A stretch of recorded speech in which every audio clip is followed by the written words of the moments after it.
Bom dia, senhoras e senhores. Sejam bem-vindos à teleconferência dos resultados do quarto trimestre de 2025 da Vale. Esta conferência está sendo gravada e o replay está disponível no nosso site em vale.com. A apresentação também está disponível para download em inglês e português em nosso site. Para ouvir a chamada em português, pressione o ícone do globo no canto inferior direito da tela do Zoom e escolha entrar na sala em português. Em seguida, selecione selecionar áudio original para que você não ouça a versão em inglês em segundo plano. Gostaríamos de informar que todos os participantes estão, no momento, em um modo exclusivo de escuta para as apresentações. Instruções adicionais serão fornecidas antes de iniciarmos a sessão de perguntas e respostas do nosso evento. Gostaríamos de informar que declarações prospectivas podem ser fornecidas nesta apresentação, incluindo as expectativas da Vale sobre eventos ou resultados futuros abrangendo os assuntos listados na respectiva apresentação. Alertamos que as declarações prospectivas não são garantias de desempenho futuro que envolvem riscos e incertezas. Para obter informações sobre fatores que podem levar a resultados diferentes dos previstos pela Vale, por favor, consulte os documentos que a Vale arquiva junto à Securities and Exchange Commission dos Estados Unidos, SEC, a Comissão de Valores Imobiliários, CVM, e, em particular, os fatores discutidos em estimativas e projeções e fatores de risco no formulário 20F da Vale. Conosco hoje estão o senhor Gustavo Pimenta, CEO, senhor Marcelo Batti, vice-presidente executivo de Finanças e Relações com Investidores, senhor Rogério Nogueira, vice-presidente executivo Comercial e Desenvolvimento, senhor Carlos Medeiros, vice-presidente executivo de Operações, e senhor Sean Usmar, CEO da Vale Metais Básicos. Agora passo a palavra ao senhor Gustavo Pimenta. Senhor, você pode iniciar agora. Olá a todos e bem-vindos à teleconferência do quarto trimestre de 2025 da Vale. No ano passado, entregamos resultados excepcionais ao superar todas as orientações de produção, mantendo um foco no desempenho de custos e na disciplina de capital, tanto no minério de ferro quanto nos metais básicos. Nossa estratégia comercial flexível e o sucesso na expansão de projetos-chave de crescimento, como Capanema, Vargem Grande, o segundo forno de Onça Puma e a expansão de Voisey's Bay, foram fundamentais para gerar valor em 2025 e continuarão a ser assim nos próximos anos. No Vale Day, apresentamos nossa estratégia e nossa ambição de gerar valor superior para nossos acionistas, impulsionados por um foco incansável na excelência operacional e na adição de projetos de crescimento de alta qualidade ao nosso portfólio, especialmente em cobre e minério de ferro, alavancando nosso endowment único. Estou extremamente confiante de que, ao executar essa estratégia de longo prazo, geraremos um valor significativo para todos os nossos stakeholders. Com isso, gostaria de passar aos destaques da nossa apresentação de 2025. Como disse anteriormente, conseguimos fazer progressos significativos em 2025. No nosso valor fundamental, a segurança, alcançamos uma redução de 21% nos incidentes de alto potencial, refletindo a evolução contínua da nossa cultura de segurança e nosso foco em construir um ambiente de trabalho sem acidentes. Sobre barragens de rejeitos, em agosto, cumprimos o compromisso assumido com a sociedade em 2020 ao retirar todas as barragens classificadas como nível de emergência 3 até 2025. Também encerramos o ano com uma redução de 77% nas estruturas em qualquer nível de emergência em comparação com 2020. E esperamos alcançar uma redução de 86% até o final de 2026. Esses são marcos significativos em nosso compromisso de não repetição. Também seguimos progredindo de forma sólida nos esforços de reparação, alcançando 81% da execução do Acordo de Brumadinho e distribuindo 73 bilhões de reais sob o Acordo de Mariana, garantindo reparações justas e abrangentes. Operacionalmente, 2025 foi simplesmente um ano excepcional.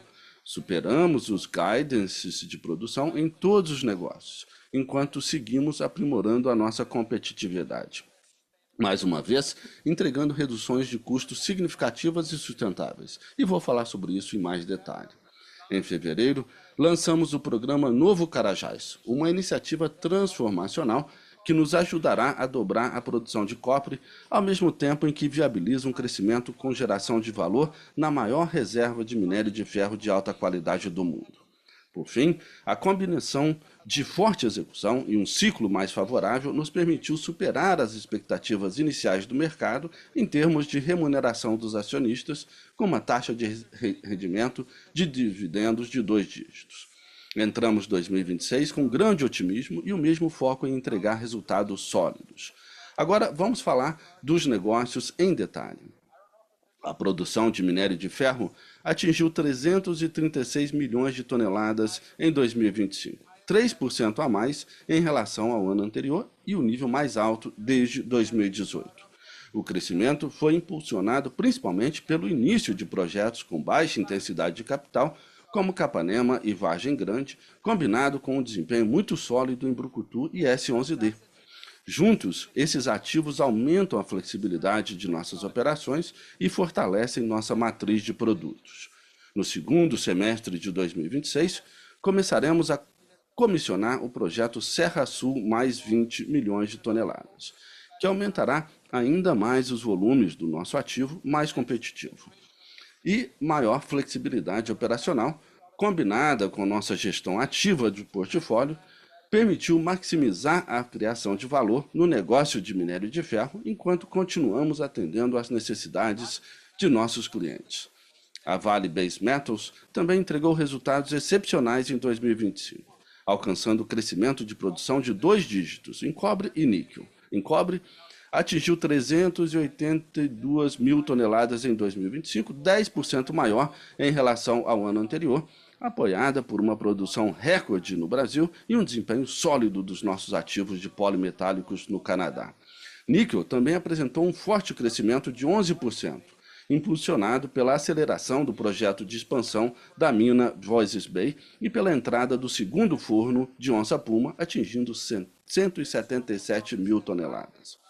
Esse forte desempenho na Vale Base Metals destaca o trabalho excepcional da equipe em liberar valor de ativos existentes e posicionar a empresa para cumprir suas ambições de crescimento, especialmente no cobre. Em 2025, realizamos reduções de custo em todas as 3 commodities. Esta melhoria reflete o sucesso de nossos programas de eficiência e maior estabilidade operacional, que continuam a se traduzir em custos unitários mais baixos. No minério de ferro, os custos all-in atingiram $54 por tonelada, uma redução de $2 por tonelada, apesar da contribuição muito menor dos prêmios de pellets. Em cobre e níquel, os custos de all-in caíram 77% e 27%, impulsionados pelo aumento dos preços e volumes dos produtos. Para o futuro, continuamos firmemente comprometidos em fortalecer ainda mais nossa competitividade de custos e estamos muito confiantes em nossa capacidade de entregar nossos guidances novamente em 2026, reforçando a posição da Vale na extremidade mais baixa da curva global de custos. Antes de passar para o Marcelo, vou falar de alocação de capital. Nossa alocação de capital está robusta e disciplinada, combinando crescimento orgânico com remuneração acima da média para os acionistas. O programa Novo Carajás continua avançando. Em janeiro, recebemos a licença de construção para o projeto Bacaba e as obras começaram conforme o planejado. O startup está previsto para o primeiro semestre de 2028, com uma capacidade anual de produção de cobre de 50 mil toneladas. Também realizamos uma revisão minuciosa do nosso programa de CAPEX. Isso resultou em uma otimização anual de mais de $500 milhões e nos permitiu estabelecer um novo guidance de CAPEX de longo prazo abaixo de $6 bilhões. E em novembro anunciamos 2,8 bilhões em dividendos e juros sobre o capital. Em 25, a Vale entregou um rendimento de dividendos de 16%. Refletindo nossa confiança nas perspectivas de longo prazo do nosso negócio. Como disse no início da apresentação, nossa ambição é clara. Estamos comprometidos em criar valor superior no setor. E estou altamente confiante de que alcançaremos isso executando consistentemente nossa estratégia. Eu vou passar para o Marcelo Batti para falar do nosso desempenho financeiro e voltarei para as observações finais. Marcelo, por favor. Obrigado, Gustavo, e bom dia a todos. Como Gustavo destacou em suas considerações iniciais, 2025 foi um ano excepcional para a Vale, um desempenho sólido e execução consistente em todos os três negócios. Entregamos resultados robustos e entramos em 2026 com grande confiança e um ímpeto claro. No quarto trimestre de 2025, nosso EBITDA pro forma atingiu 4,8 bilhões de dólares, representando um aumento de 17% ano a ano e 10% trimestre a trimestre.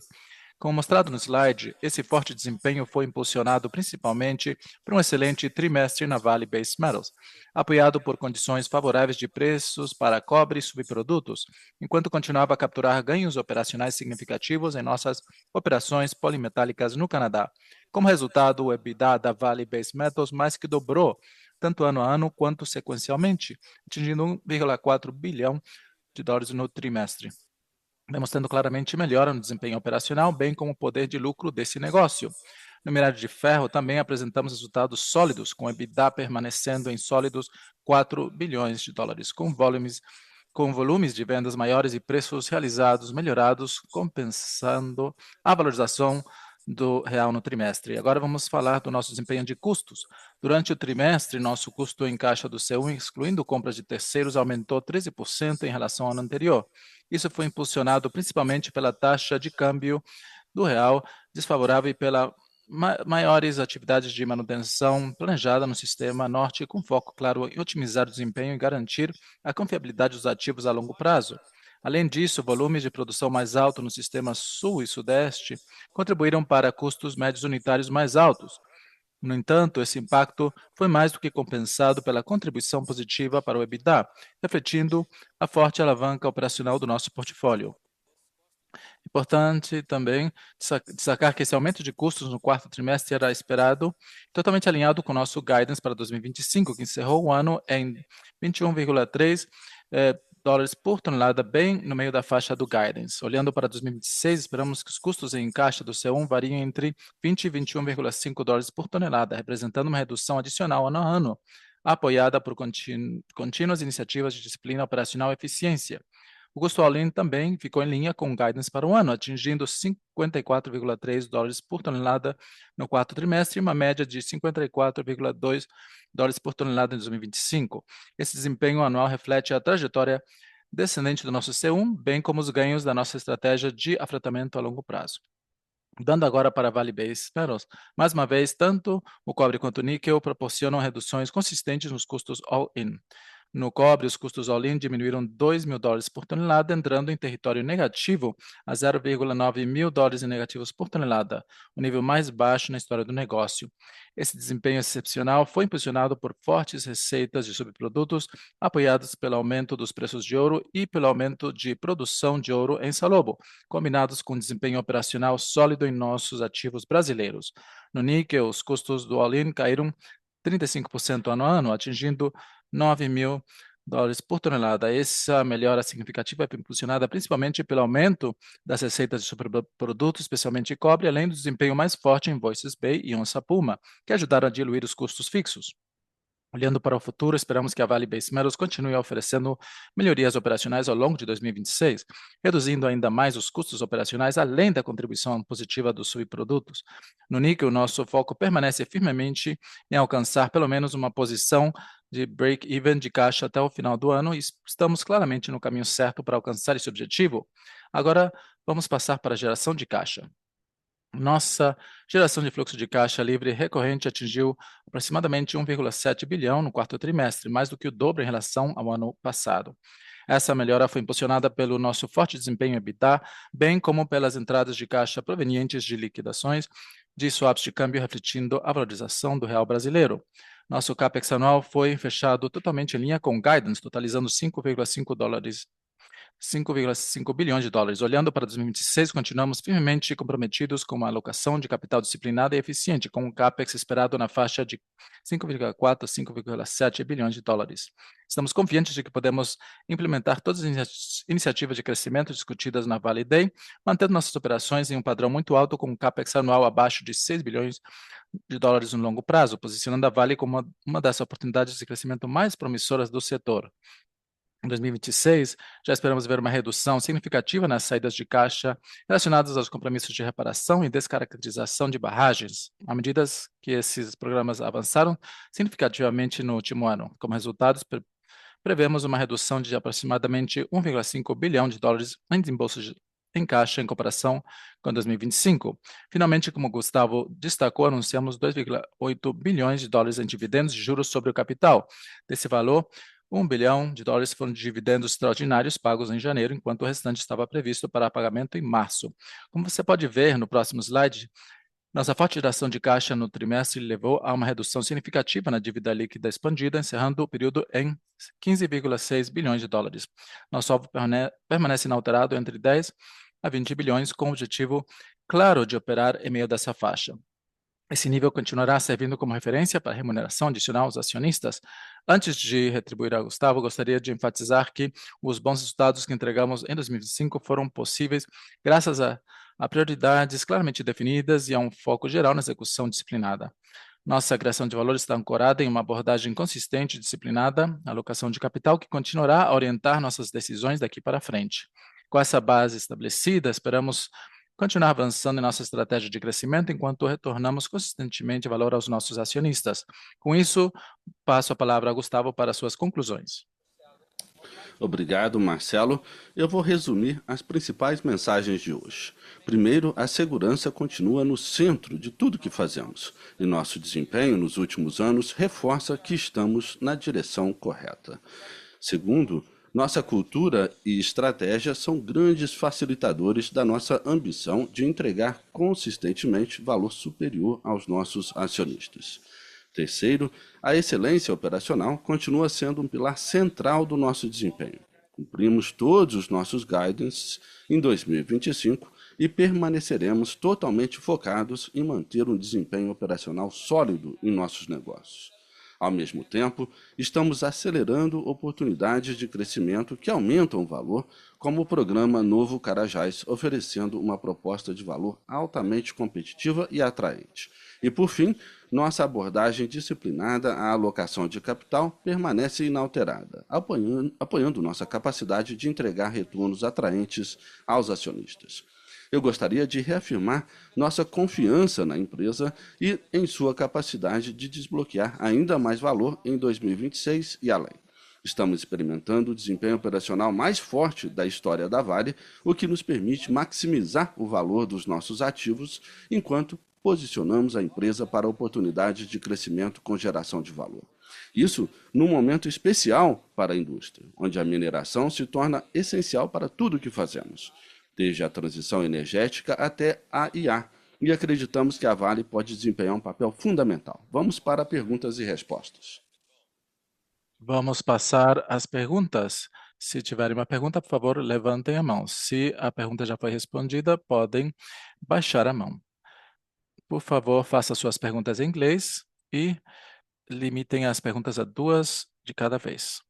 A nossa primeira pergunta vem do Leonardo Correia, da BTG Pactual. O senhor Correia, o senhor tem a palavra. Olá a todos, muito obrigado por aceitar as minhas perguntas.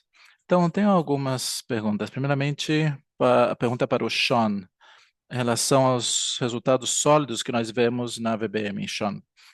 Então, nós vimos realmente um desempenho de custo muito forte. Minha pergunta se relaciona a isso. Se olhamos ao cobre all-in, os números all-in de cobre foram negativos, $800 por tonelada mais ou menos. Níquel foi 9 mil dólares por tonelada no trimestre. E eu imagino que isso foi influenciado pelos créditos de subprodutos que vocês estão realizando em vários metais preciosos, como ouro também. Então, eu gostaria de saber, além disso, esses subprodutos, esse cenário de créditos de subprodutos que está ajudando essa situação, gostaria de saber outras iniciativas de baixo para cima. Em relação ao guidance, em relação a esse tema, o guidance na Vale Day é de $1.000 a $1.500 em cobre, nos custos all-in, e níquel é mais ou menos $13.000 de custos all-in. Então, vocês estão abaixo materialmente desse guidance que estabeleceram há algumas semanas. Então, eu gostaria de saber se vocês estão vendo um potencial de upside ou talvez um potencial de downside em relação ao guidance de custos que vocês compartilharam há algumas semanas. A primeira pergunta. A segunda pergunta, e essa pergunta é para o Gustavo. Gustavo, eu acho que essa apresentação foi muito clara em relação a quão estratégico tudo isso é, especialmente os ativos de cobre. O mercado não tem realmente valorizado isso ao longo dos anos. Então, nesse momento, o mercado ainda está basicamente estabelecendo o mesmo valor, mas o ouro e cobre mais ou menos 5 vezes, mas vemos vários atores de cobre que estão comercializando a 10 vezes esse valor ou até mais. Então, a Vale tem muito potencial, muito crescimento interno e vocês estão realizando tudo isso. Eu gostaria de saber um pouco mais como que podemos destravar esse valor. É nós vamos falar sobre o IPO de novo da VBM em algum momento ou acham que é mais sobre ser consistentes e dar mais visibilidade aos projetos? Muito obrigado.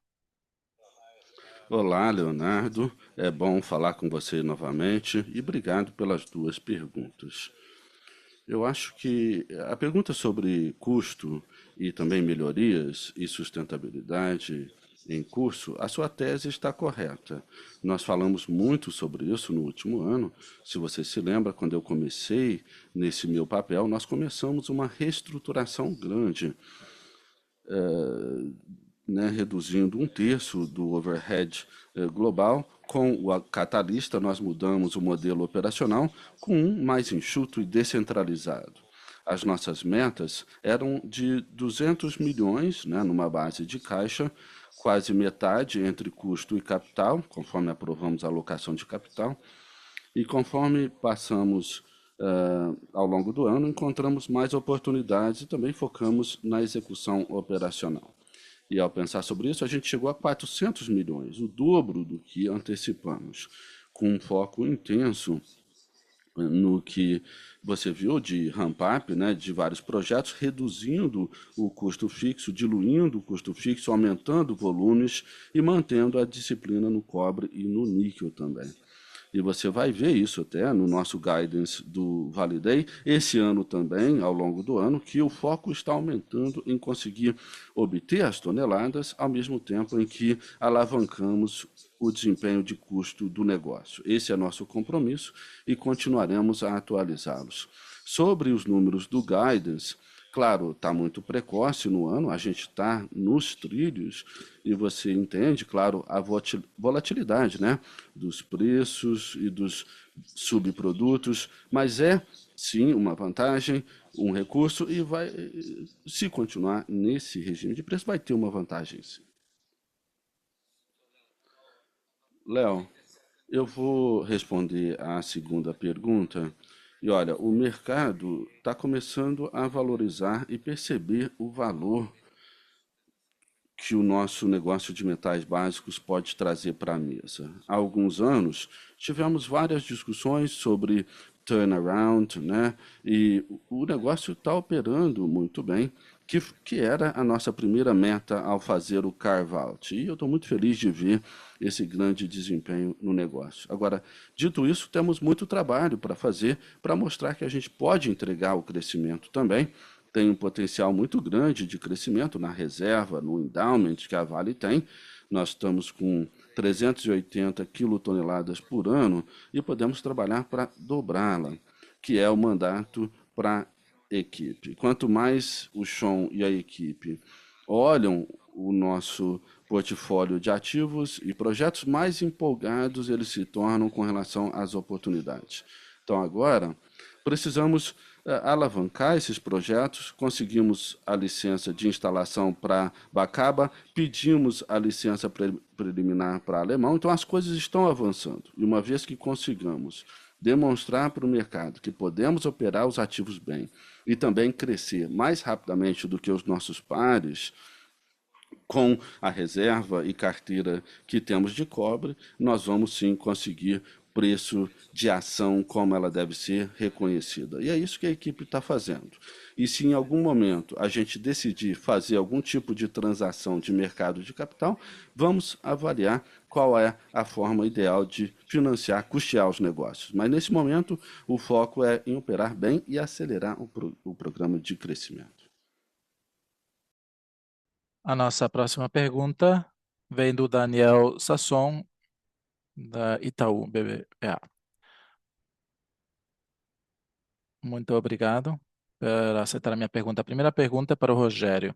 Rogério, o senhor mudou a forma como que a Vale pensa sobre as carteiras, estamos maximizando mais valor para a empresa, e maximizando o teor na carteira, mas olhando a previsão no trimestre, em comparação com o terceiro trimestre, vimos uma queda no prêmio. Então, poderíamos falar um pouco mais sobre a parte dinâmica de tudo isso? Você se sente confortável com essa implementação da estratégia atual? Isso inclui também esses produtos de teor médio, etc. E a segunda pergunta seria para o Sean. E talvez é uma pergunta relacionada à última pergunta. E não ficou muito claro para mim se quais são as alternativas para tentar reduzir, por exemplo, o custo de caixa, especialmente no negócio de níquel, onde nós temos mais oportunidades, provavelmente. Então, para não depender só nas receitas dos subprodutos de alto teor, que são produtos que nós não podemos controlar. Então, que você diria que são as metas operacionais mais urgentes, que não estão relacionados somente aos volumes, que às vezes nos permitem reduzir o custo fixo, Sean? Poderia nos dar um pouco mais de detalhes sobre quais são as metas para reduzir os custos? E isso, claro, que vai junto com uma alocação de capital mais agressiva, talvez que faça com que a empresa seja fluxo de caixa neutra, e mesmo se as receitas caírem.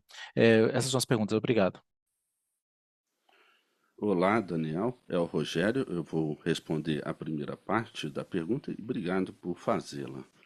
De fato, a realização de preço para finos de minério de ferro diminuiu sutilmente, principalmente por conta de prêmios a menor no mercado e otimização. E também é importante perceber que não foi por conta de deterioração estrutural de prêmio, né? Esse é o primeiro ponto. E teve duas alavancas para essa mudança no trimestre na realização de preço. Primeiro, o declínio nos prêmios para IOCJ, tivemos 3,5 dólares por tonelada de redução e tivemos uma redução também para BRBF, né, em 50 centavos. E a segunda foi um projeto planejado de outro produto de teor médio para Carajás. E tentamos fazer isso para otimizar a produção e também maximizar o uso dos nossos recursos e testar algumas especificações adicionais no mercado para ver a resposta dos clientes. Dito isso, e a gente sempre fala isso, e eu gostaria de reforçar a nossa estratégia comercial revisada, principalmente otimizando as margens, né, na cadeia de suprimentos. Não é só sobre otimizar a realização de preço em si. A gente olha toda a cadeia de suprimento e otimiza as margens de contribuição. E também é importante chamar a atenção para os prêmios dos nossos produtos principais, né? Aqueles principais permanecem muito resilientes a despeito da margem menor dos, no, na cadeia de aço. E aí o BRBF está com 2 dólares por tonelada se você olhar todo o index 62. Então, todos os prêmios bem resilientes para esses produtos. E mais importante ainda, é que, doravante, daqui para frente, o que a gente vai ver é que essa flexibilidade vai ser um ponto forte, de fato, para a Vale, né, e um ponto muito importante. Pode apresentar, sim, algumas mudanças na realização de preço, é alguma coisa que vocês podem observar, mas eu acho que também vai criar opcionalidade ao longo do ciclo. E com isso, acreditamos que conseguiremos alavancar o valor ao longo dos ciclos. Então é isso que estamos fazendo, olhando toda a contribuição por todo o supply chain, e é assim que estamos buscando uma supply chain bem flexível.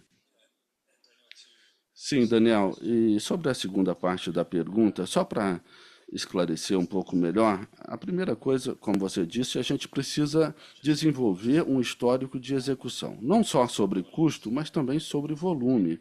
E integridade dos ativos, confiabilidade dos ativos e tudo com segurança. Você tem visto os resultados, né, vis-à-vis a expectativa do mercado nos 4 semestres, e você falou de níquel, e é a primeira vez, desde que a Vale adquiriu o negócio, há 20 anos, que a gente atingiu ou está dentro do orçamento, né? E a gente fez isso de forma estrita, olhando as métricas anteriores, mas também buscando oportunidades conforme a gente vai provando o forecast e conseguindo o que fizemos. Em Onça Puma, nós fizemos abaixo do orçamento, conseguimos 30%, atingimos um recorde de produção e esse ano vamos estar com ele rodando de forma plena, mesmo com esse ambiente. A Kilma e a equipe fez um trabalho excepcional com relação ao controle de custo e tudo mais. E todos os nossos ativos contribuíram com economias no custo e no capex. E como o Gustavo disse anteriormente, na sua abertura, a gente continua a buscar essas oportunidades. Voices Bay, Long Harbor também, chegamos a 20% acima do planejamento, ou seja, tivemos uma melhoria de milhões de dólares no EBITDA com relação ao plano. Não apenas por conta do preço, o preço estava fraco, mas por conta da execução exitosa, né, e superação do gargalo. E com isso conseguimos a chegar à produção recorde pela primeira vez na história. E esse ativo está alavancado, e em Voices Bay o desafio é continuar a rodá-lo na sua capacidade daqui para frente, enquanto continuamos a baixar o custo, principalmente o custo fixo. Em Sudbury, se você se lembra, buscamos maximizar o rendimento das 6 minas através do moinho, né? É a primeira vez que temos essa produção desde 2016 e vamos continuar e vamos chegar a mais de 7 milhões nos próximos anos, com um foco intenso, né, tentando entender as restrições, os drivers de valores com as iniciativas que temos implementado. A gente vai falar sobre isso no Investor Day, sobre os projetos de cobre, para dar uma pincelada melhor. Mas a ideia é ir além dos nossos planos. A gente precisa estar na curva de baixo de preços, a gente não está lá ainda. O Gustavo até falou no Vale Day, no último ano, que nós temos um compromisso de chegar ao break-even, né, no ambiente de preço inferior, e é essa a nossa meta. E eu espero que isso te dá um foco, mas eu diria que a integridade de ativo, confiabilidade, desenvolvimento de teor e também a produtividade são o nosso foco.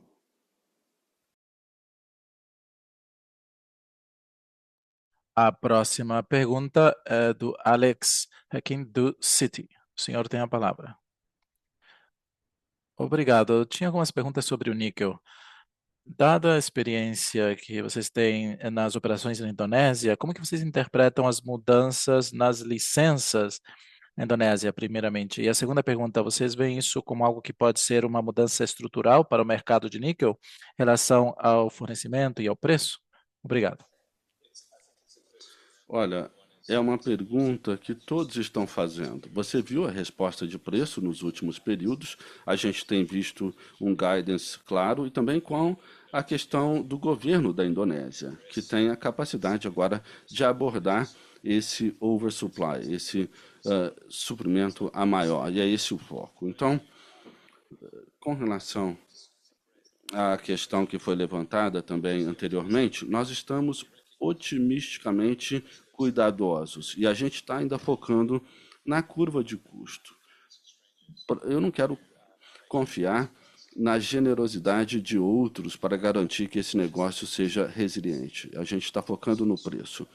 Você viu o que fizemos com o níquel, né? O foco na alocação de capital, na disciplina, no legado, e a gente quer que o negócio seja enxuto, competitivo do ponto de vista de custo, e aí a gente vai buscar outras participações mais racionais e fornecimento, seja na Indonésia ou outro, que vai, claro, beneficiar os acionistas. Mas o foco é no que nós podemos controlar.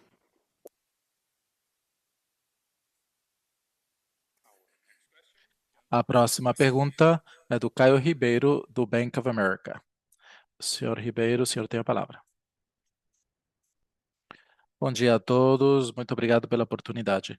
Primeira pergunta é relacionada à fábrica Iviga. Eu só queria ver se poderia nos dar um pouco de detalhes sobre os desenvolvimentos nessas operações, se você chegar a uma conclusão sobre o que causou esse extravasamento de sedimentos e se estão vendo algum outro efeito em outras operações, se precisam atualizar ou melhorar os parâmetros de segurança para evitar esse tipo de evento e em outras operações e qual que é o status quo atual em relação ao congelamento de ativos ou problemas que estão relacionados a esse incidente.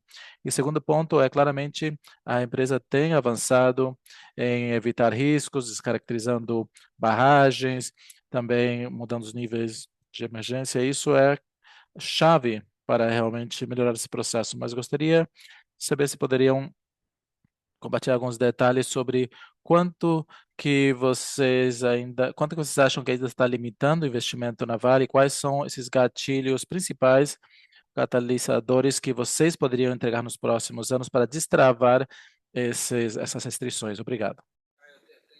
Caio, obrigado pela pergunta. É o Gustavo. Eu vou falar sobre a primeira parte e o Marcelo cobre a segunda. Sobre fábrica e viga, o que aconteceu foi água e sedimentos que galgou, né, que passou ah, relacionado à precipitação alta que tivemos naquele período em particular. Desde então, temos trabalhando para restaurar as condições operacionais do site.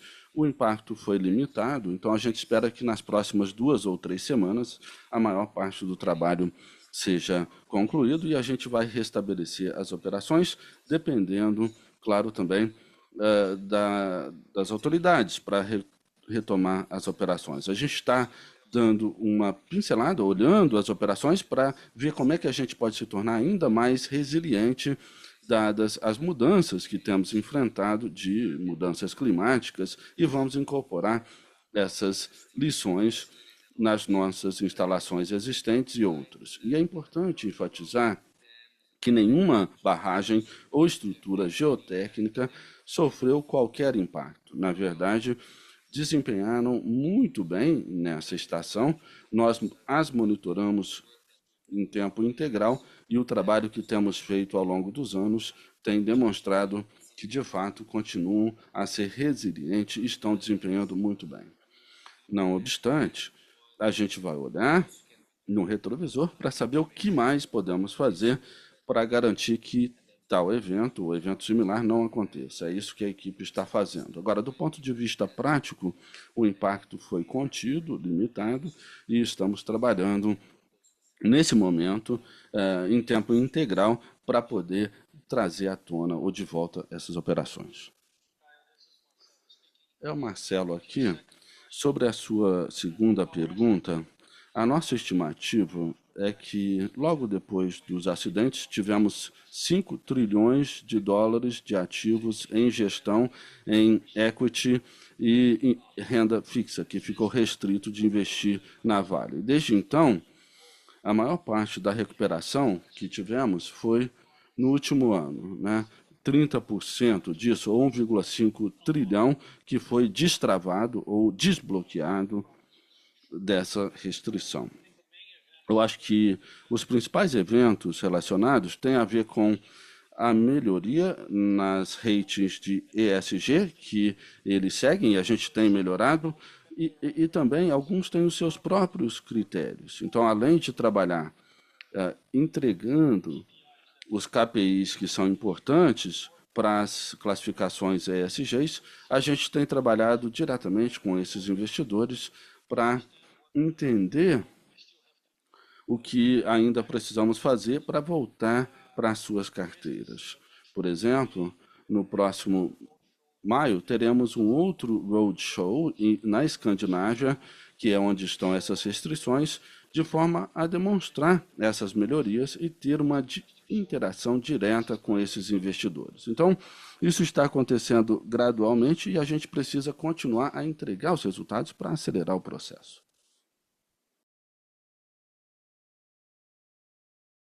A próxima pergunta é do Christopher Lafamina, da Jefferies.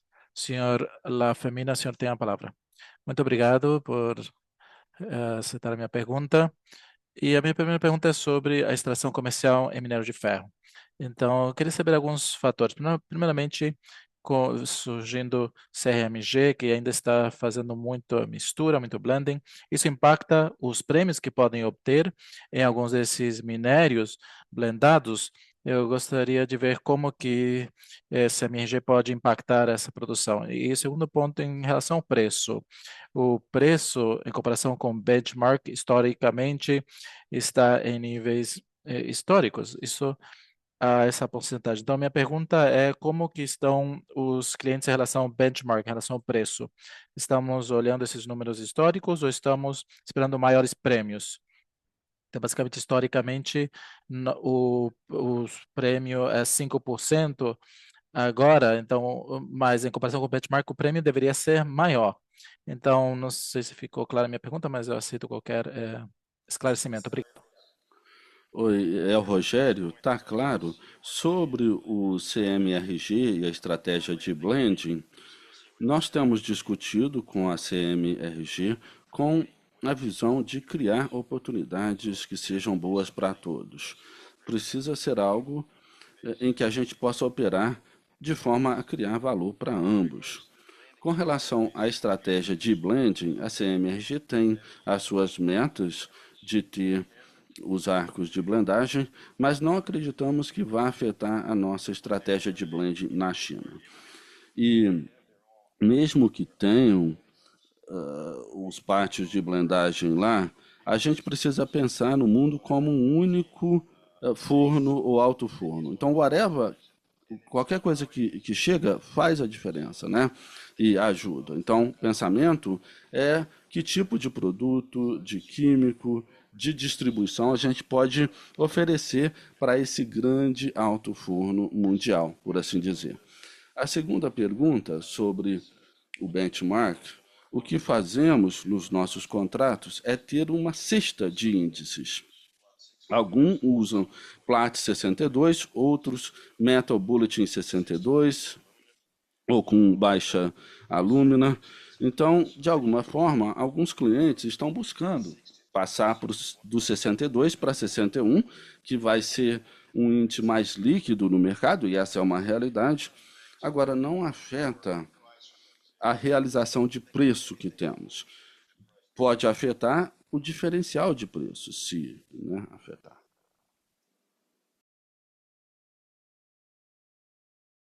A nossa próxima pergunta é do Márcio Farid, da Goldman Sachs. Senhor Márcio Farid, o senhor tem a palavra.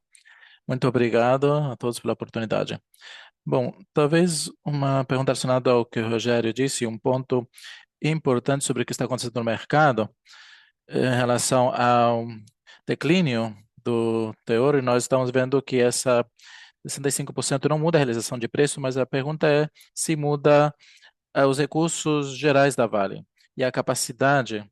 Se pensamos sobre esse teor de cutoff, e estamos falando de corte, estamos falando de aumentar a vida da mina e reduzindo o capex de substituição e reduzindo o OPEX também, de alguma forma. Isso, e aí parece que de aí vem essa discussão. Então, eu quero entender como que essa tendência de reduzir o teor afeta os recursos da Vale no campo, e também se poderia falar um pouco sobre outras discussões parecidas sobre como isso tem afetado eh, BHP, CRMG.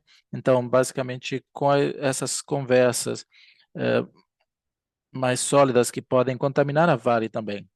Então, isso isso está relacionado a esse caso específico e também uma atualização no lado de metais básicos. Acho que havia uma expectativa que os relatórios técnicos poderiam melhorar em 2026, então gostaria de saber como que a VBM está se desempenhando em relação a programa de exploração, para que possamos rastrear melhor os projetos. Obrigado. Márcio, obrigado pela pergunta. Que bom que você está seguindo nessa realização de preço do 61 e, de fato, como você disse, todos estão passando para um baixo teor, né, para esse índice de 61. A Lumina, né, essa taxa pode aumentar. Agora, o que nos dá uma oportunidade também de melhorar, né, o nosso mix de produtos é isso, para estar em conformidade com essa realidade. E parece que tende a ser favorável para a gente. Sobre a segunda pergunta, sobre como usamos essa otimização de mix, você tem toda a razão, porque a ideia é aumentar a nossa base de recurso, usá-la melhor, e se mantivermos essa taxa de corte muito alta, o que acontece é que a gente desperdiça minério de ferro bom. Então a ideia é pensar numa carteira integrada que observa o mercado e também os nossos recursos e capacidades e que reduz, né, o cut-off, a taxa de corte, porque pode aumentar a capacidade de aumentar a base de recurso, reduzir o capex, o opex e aumentar, né, a produção. Então é uma visão integrada com Medeiros, Bitar e estamos trabalhando proximamente para otimizar o supply chain. Sobre CMRG, é difícil de, né, comentar em negociações de terceiros. Agora, pelo que sabemos, as conversas da BHP com o CMRG ainda estão em curso. Eles terão uma segunda rodada ou outras rodadas de negociação, talvez negociações mais intensas com outros fornecedores de minério de ferro, incluindo conosco, mas vamos ver no momento correto. Sim, Márcio, sobre a sua pergunta da parte técnica, né, e relatórios, se você se lembra do Vale Day, tem muito trabalho sendo feito para ter uma abordagem diferente na reestruturação, nos projetos e de forma fundamental ver o que, que isso significa num alto nível, né? E aqueles estudos têm lá relatórios de várias páginas que está em revisão, já quase terminando, e no final do trimestre iremos publicar no site da VBM para torná-los disponíveis. A gente falou sobre isso com o Conselho, vamos concluir o trabalho e disponibilizar para os investidores e analistas. E também o EMAR e os resultados de exploração que vai nos dar uma ideia. E esses resultados são empolgantes e a gente vai poder falar de forma mais aprofundada no futuro. Então, fique atento. E também, no último ano, no cobre, lá no Carajás, o potencial de exploração foi determinado como muito grande. Nós fizemos uma análise muito grande e nós repriorizamos. Fomos de 8 para 23 sondagens no Pará, ali naquela região. E com 60 mil metros, chegando a 100 mil de sondagem. E a gente vai atualizar o mercado sobre esses resultados, porque são muito empolgantes. E é muito trabalho, como o Gustavo disse, de trazer mais informações e mais informações de potencial, e vamos fazer isso logo. Gostaríamos de pedir que faça somente duas perguntas de cada vez. A próxima pergunta é do Rodolfo Angeli, da JP Morgan. Senhor Angeli, o senhor tem a palavra. Ok, bom dia. É muito bom estar nessa conferência da Vale, falando mais sobre os metais básicos. E eu tenho uma pergunta sobre ambos lados do negócio. Eu vou começar com o minério de ferro. Então, isso provavelmente é para Rogério. Eu acho uma pergunta que eu tenho sobre minério de ferro em relação aos investidores é sobre a força do preço de minério de ferro. eh, e que estão melhores em relação aos investidores. Nós temos algumas capacidades novas, Simandu é uma realidade, já é uma realidade, e nós estamos analisando algumas estatísticas. A China está importando níveis recordes de minério de ferro, apesar do fato que os dados mostram que o consumo de aço está mais baixo. Então, eu gostaria de saber qual que é o estado, o que que vocês esperam para 2026 em relação ao minério de ferro, negócio de minério de ferro e todo esse ambiente. Que puder falar também sobre o preço, essa é a primeira pergunta. E a segunda pergunta é, eu vou voltar a metais básicos. Eu não sei se eu entendi corretamente, mas há algumas informações novas surgindo em relação aos planos de desenvolvimento, mas eu acho que os investidores ainda não estão incluindo no preço o crescimento que a Vale pode entregar.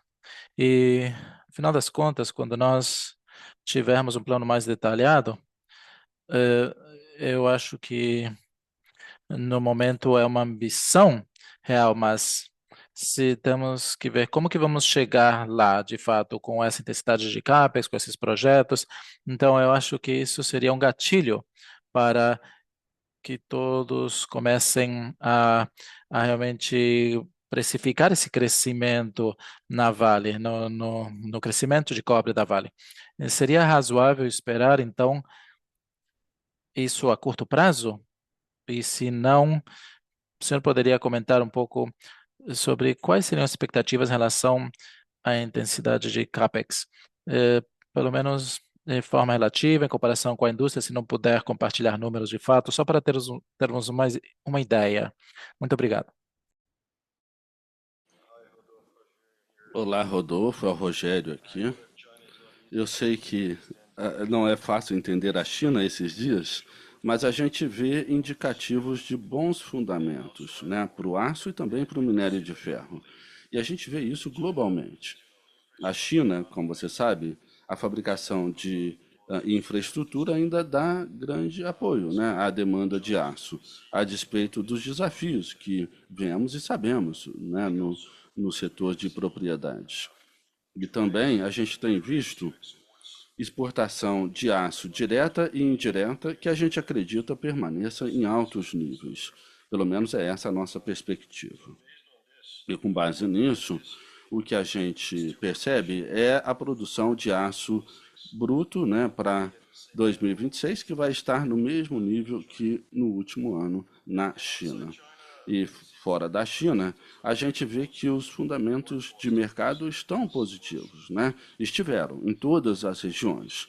Alguma recuperação na maior parte das regiões no mundo, e com relação à oferta e demanda de minério de ferro, a gente permanece com 1,6, né, 1 bilhão 650 milhões de toneladas, estável, é essa a nossa visão, e a gente espera que as importações da China permaneçam estáveis, né, de forma ampla.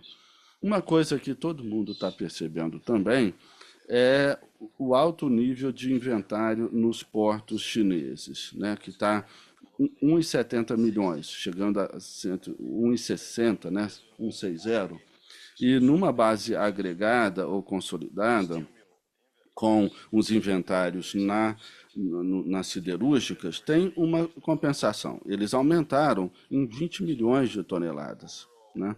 Então, quando a gente olha numa base consolidada, o inventário permanece em 35, né, dias de consumo. E quando você olha nessa range, é típica para esse momento do ano. E quando a gente junta tudo, a gente vê que minério de ferro e aço, as questões fundamentais apontam para um nível de preço saudável, estável para 26, a despeito da volatilidade corriqueira que vemos. Parecido com o último ano, a gente percebe que pode ter sim uma volatilidade ao longo do ano. Agora, sobre Sibandu em particular, como você perguntou, nós achamos que eles vão entrar no mercado gradualmente, e a gente até falou sobre isso no Vale Day. O volume adicional de Simandu vai ser compensado pela depletion, né? Pela escassez no mercado. Sim, e sobre a sua pergunta também, eu entrei nesse trabalho muito empolgado com isso que você disse até. Eu não consigo pensar num, num perfil de cobre melhor do que isso que a gente tem visto. Então, é essa a ideia, né? Isso que a gente tem focado na VBM. E eu queria falar sobre algumas coisas. Primeiro, você viu nesses resultados que a gente precisa entregar no, no médio prazo, né? Que a gente está buscando. E até indo além do guidance, que é a nossa meta e é isso que reconhecemos ser possível.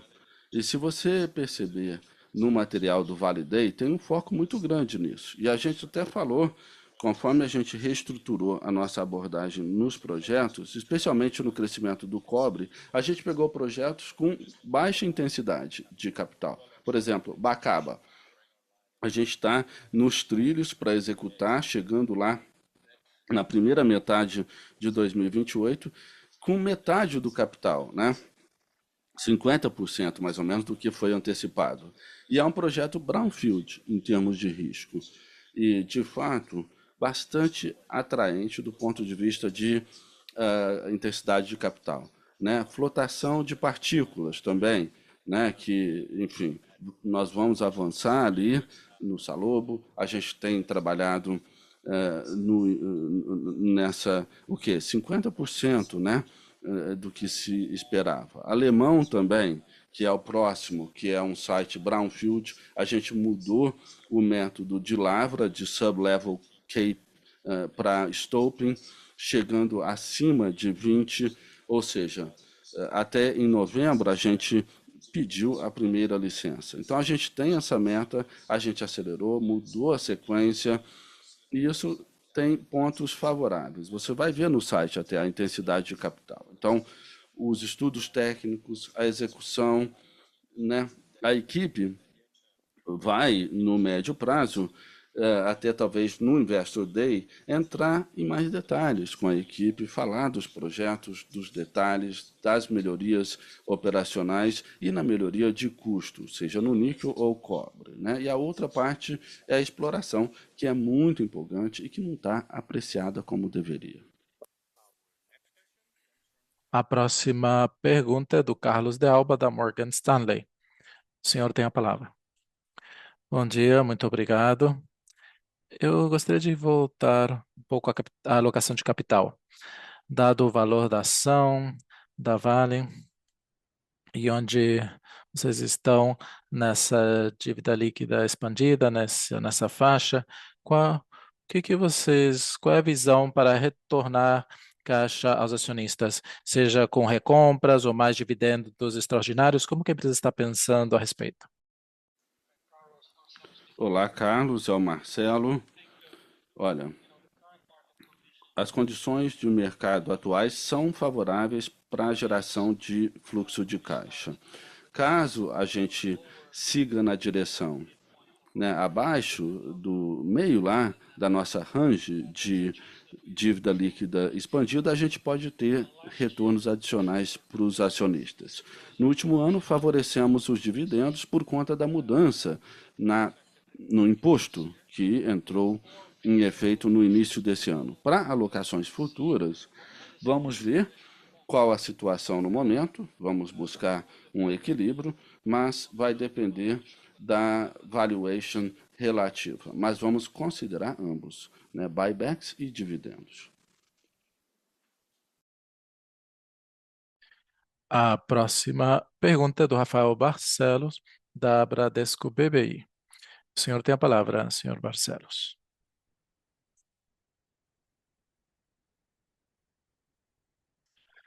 Olá, bom dia, obrigado por aceitarem minha pergunta e parabéns pelos resultados. Rogério, como devemos pensar sobre esses volumes, estratégia de volumes a média faixa, especialmente em relação ao aumento de produtos vindo de Carajás? O que vocês estão vendo no mercado de fretes?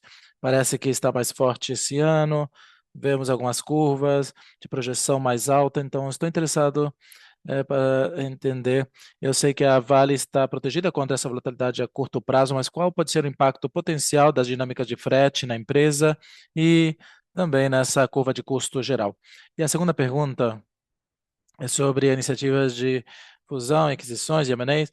Nós, Gustavo, ainda vemos esses esforços de M&A muito ativos no setor. Como que a Vale se posiciona nesse ambiente?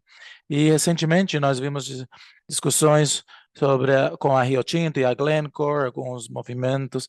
Então, se algo se materializar, como isso pode impactar a parceria da Vale com a Glencore na operação no Canadá e também que devemos pensar sobre as parcerias futuras no Canadá? Muito obrigado. Oi, Rafael, obrigado pela pergunta. Sobre os produtos de médio teor, em Carajás e outros, nós aumentamos recentemente de 40 para 50 milhões de toneladas esse ano, mas é baseado nas premissas de mercado. O que o mercado quer, né, para ver, entender a dinâmica. Agora, sobre o volume final, vai depender do mercado. O que a gente está tentando fazer, como dissemos, é ajustar a nossa oferta de produtos de acordo com o mercado. Se o mercado valoriza mais produtos de alta qualidade ou com mais produtividade para a siderúrgica, a gente vai ajustar a carteira. Agora, a ideia é maximizar a contribuição total. Não é necessariamente volume ou realização de preço em si. Sobre o mercado de frete, como você muito bem mencionou, ele está aumentando, né, para o futuro, mas a gente não vai poder dar muito detalhe. A gente revisou a nossa estratégia de frete esse ano, com resultados muito positivos. O que eu posso dizer é que a nossa exposição ao mercado spot de frete hoje é muito baixo. Então, o impacto em nós seria muito limitado. Por outro lado, pode aumentar a nossa posição competitiva vis-à-vis outros players. Rafael, é o Gustavo. Sobre a pergunta de M&A, de fusões e aquisições, nós acreditamos que iremos capturar mais valor desenvolvendo a nossa reserva singular, o nosso endowment, que é uma vantagem competitiva que a Vale tem se comparado com os nossos pares. Temos uma reserva, recursos tremendos, capacidade de trazer projetos à tona rapidamente, com um baixo custo de capital, intensidade de capital, como o Sean muito bem disse, com alguns exemplos, que se aplica também ao minério de ferro. Então, com relação à criação de valor, desenvolver o nosso recurso e reserva faz mais sentido, a gente vai tirar mais valor, a gente busca transações e fica de olho o tempo todo, mas a gente ainda está tradando a um desconto, né, de quase 20%. Então, para nós, do ponto de vista de valor, é melhor desenvolver o endowment que temos. E quando a gente olha para a nossa história, e é por isso que eu sou tão otimista, se conseguirmos entregar o crescimento a, a uma intensidade de capital muito boa, né, abaixo do mercado, e ao mesmo tempo tendo uma remuneração sólida para os acionistas, é o que vai nos levar adiante. Isso é único no setor e esse é o nosso foco. Agora, se amanhã, como dissemos, se a gente fizer 360 milhões com C1 abaixo de 20, all-in abaixo de 50 milhões e a gente fizer 700, quilotoneladas, vai ser um portfólio de ativos muito bom e é isso que essa equipe está buscando. Com isso, encerramos a apresentação de hoje. Com isso, agora podemos nos desconectar e tenha um ótimo dia.